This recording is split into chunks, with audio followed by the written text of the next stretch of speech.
I thank the gentleman. Chair now recognizes the gentleman from Colorado, Mr. Lamborn. Thank you, Mr. Chairman. General Kurilla, and thank you all for being here today. General, you spoke eloquently about Iran using its proxies in your AOR. Many of us believe that Iran will continue to use its proxies to attack us, our allies, and our friends unless and until we take direct and forceful action against Iran. There are many ways that this could take place. I have no prescription on what that should look like. Shouldn't we be more forceful against Iran directly? Congressman, thank you for the question. As the combatant commander, I provide options. Those include everything from cyber to kinetic, and identify the risks associated with those options. And then the policymakers and the president make a decision on which options to choose.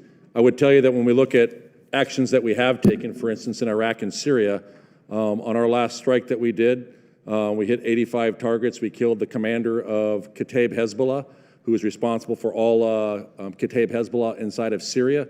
We killed Abu Taqwa, the head of Harakat al-Nujaba, one of the Iranian-aligned militia group's operational commanders. And what that did is that caused them to pause, and a period of deterrence has been established in Iraq and Syria. We're on day 46 right now, but I would tell you all deterrence is temporal.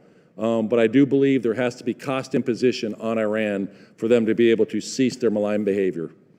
Well, thank you, and I hope, Secretary Wallander, that you take a message back to the White House that we need to show more backbone against Iran.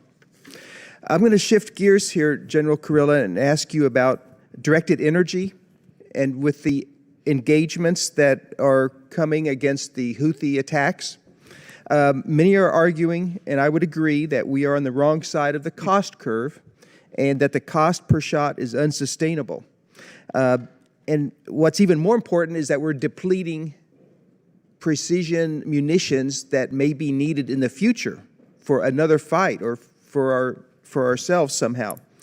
So what is the utility of directed energy, and why aren't we doing more to use what we do have? I know it's not perfected yet, but it has great capabilities against drones and things like that currently. Why aren't we doing more in the Red Sea? It does, Congressman, and what we also need to look at, not just directed energy, is high-powered microwave to be able to go after drone swarms.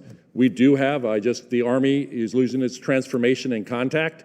They've given us 3 50-kilowatt lasers that are striker-based that we have inside of Iraq right now. We are experimenting with those and the best and most effective way to use those to help them learn from that to be able to make better systems. I encourage the Navy to employ directed energy systems. I know there is at least one destroyer, the Preble, I believe, that has a 60-kilowatt Helios. We would welcome being able to bring systems in, but directed energy is not the panacea.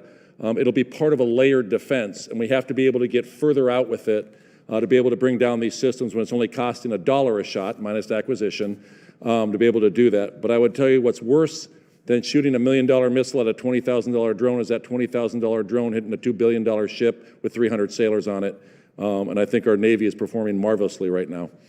Well, I think I have to agree with everything that you've just said. Please lean on the Navy to use the Preble, and we can continue to make advances in what we learn operationally under the strain of these attacks, under the stress of the attacks.